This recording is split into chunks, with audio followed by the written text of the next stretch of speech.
to the advantages or benefits of the MapReduce architecture. First one is speed. MapReducing architecture is mainly used for processing large data within a short period of time. Okay, within the short period of time to process large data with very speed, we have to use a technique called map reducing architecture. By using that map reducing architecture, we can process terabytes or gigabytes or petabytes of data within a short period of time. Okay, so that is the advantage of map reducing architecture. Next, second one is fault tolerance. If any failure is occurred in the map reducing architecture, that failure can be managed by the map reducing architecture efficiently. How can you say that? As we are discussed previously, job tracker and task trackers are there. So job tracker is the only one and task trackers are there in multiple numbers. If any task tracker is failed due to some reasons, whatever the tasks that are assigned to that faulty task tracker, that can be rescheduled to another task tracker by using the job tracker, so that MapReduce architecture can manage the failure any occurred. In this way, fault tolerance can be achieved. Next, third one is scalability. So MapReducing technique allows users to run applications on multiple nodes. Okay, so to execute one application, we do not use a single node. Okay, single node is not sufficient to process that application. For that purpose, we have to use multiple nodes. So based on the size of the application, how many number of nodes we have to take. That flexibility is available in the MapReduce architecture. Okay, so if the application is very large, we can require more number of data nodes. If the application is very small, we can require less number of data nodes. So that we can say that MapReduce allows users to run applications on multiple nodes. Okay, based on the size of the application, we can add more number of data nodes. In this way, scalability feature is achieved. Next, fourth one is data availability. Okay, here the input data can be divided into multiple splits. That input splits can be assigned to different data nodes by using job tracker. Okay, so same copy of data is available on multiple data nodes. Okay, for one copy of data, if any failure is occurred, okay, that data is available at another data nodes without any problem. We have to use the data that is available in another data node if any failure is occurred for a particular data in a particular data node. That means same copy of data is available at multiple nodes. In that way, data availability feature is feature is satisfied by the map reducing architecture. Next one is parallel processing. So mainly map reducing architecture is used for executing the application on multiple data nodes in a parallel fashion by splitting the input data set into multiple input splits. That multiple input splits can be partitioned on several number of data nodes. Okay, all the data nodes can perform the execution at the same time so that parallel processing can be achieved, so that we can reduce the time taken to process that task. In that way, so parallel processing feature can be achieved. So these are the advantages of map reducing architecture. Then next, what are the applications of map reducing architecture? First one is e-commerce. We already know the e-commerce companies like Amazon, Flipkart and Walmart. Okay, these companies, these e-commerce companies can use the map reducing technique for analyzing the consumer behavior. Okay, we can analyze the consumer behavior by using map reducing technique. Next one, developing the product recommendation.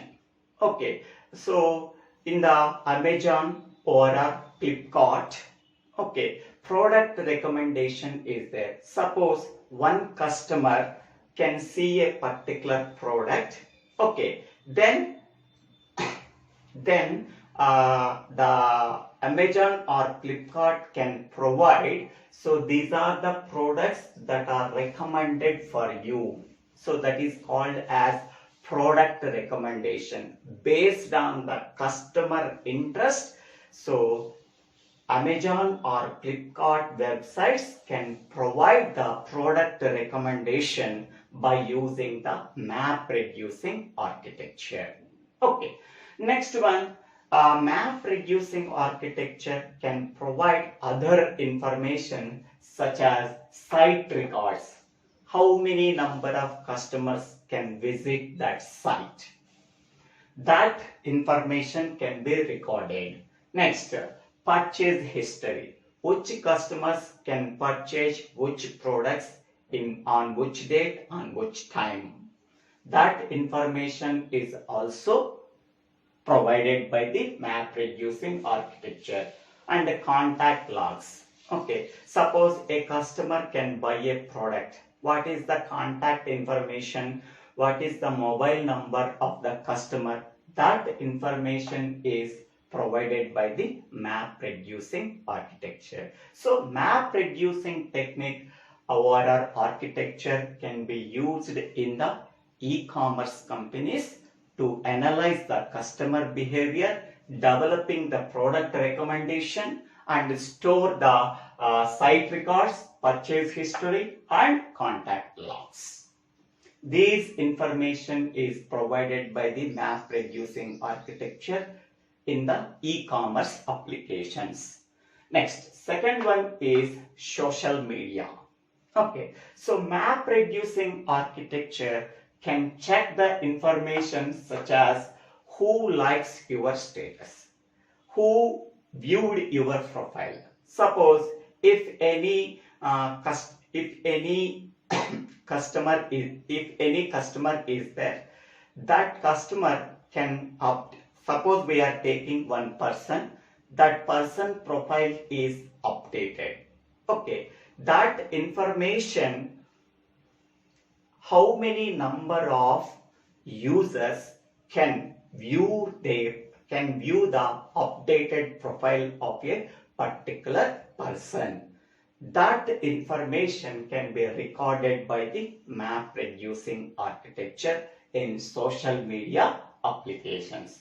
And also, suppose in WhatsApp or Facebook, any profile pic is updated. Okay, so then who likes your status? Who likes your status? That information is also provided by the map reducing architecture. So in the Facebook or LinkedIn and Twitter, who likes your status, who viewed your profile, that information is provided by the map reducing architecture in social media applications. Next, the third application is entertainment. So Netflix, we already know that OTT app called as Netflix. Netflix uses the map reducing architecture to analyze the clicks and logs for online clients. So who clicks a movie? Who logged into the Netflix website? Okay, that information can be analyzed by using map reducing architecture in Netflix app. Okay, that information is used for promoting movies based on the customer interest and behavior. So based on the customer interest, so they can promote the movies. They can promote the movies. Okay, so that information is provided by the map reducing architecture. Okay, so promoting movies, promoting TV shows, promoting web series based on the customer interest, based on the customer behavior. Netflix app can provide or can promote the movies. Who are interested, they can log into the Netflix OTT app. They can view the recommended movies. Okay, so to analyze the clicks and logs for online clients and promoting the movies based on the customer interest and behavior. For that purpose, we have to use map reducing architecture in the entertainment application. Now, we can go for limitations or disadvantages of map reduce architecture. First point, not suitable for real-time data processing. So, map reducing architecture is not suitable for real-time applications, but it can be suitable only for batch processing applications. So it is not ideal for applications that require low latency, such as financial applications. That means for financial applications, MapReduce architecture is not suitable. Okay. Hadoop map reducing architecture is suitable for only batch processing applications, not for real-time processing of data. Next, second point, high throughput but with high latency. By using map reducing architecture, it can able to process large amount of data. Hadoop MapReduce is only designed for batch processing applications. So that means it requires a long time for processing large data. Okay, so Hadoop is mainly designed for batch processing applications. That means it takes a long time to process large data sets. Next, third point is complexity. Hadoop is a complex system, but it can contain more number of components. These components must be configured and tuned for optimal performance. Okay, by using Hadoop map reducing architecture, we can get the optimal performance because because of it contains more number of components. Whenever more number of components are there in a particular architecture, hence we can say that it is a complex system. So hence the complexity of map reducing architecture is more. Okay. Map reducing architecture contains high latency because it can take a long time to process large data sets. Okay, for processing large data sets with low latency, we have to use Spark framework. Okay, so Hadoop map reducing architecture is not suitable for real-time processing of data. So it is not suitable for real-time applications. It can suitable only for batch processing applications. The applications that require more time to process the data, in that applications we have to use map reducing architecture. The applications that require low time to process the data, that can take low time, in that applications map reducing architecture is not used. Okay, so these are the disadvantages and limitations of map reduce architecture. I hope all of you understanding this video. If you really understanding this video, please click on the like button and share this video to your friends and classmates. If you really like this video, please subscribe my YouTube channel, Divvela Srinivasa Rao. After subscribing my YouTube channel, click on the bell icon to get the future updates in my YouTube channel. Thank you one and all for watching this video. In the next video, we have to discuss about differences between Hadoop MapReduce and Spark frameworks. Thank you.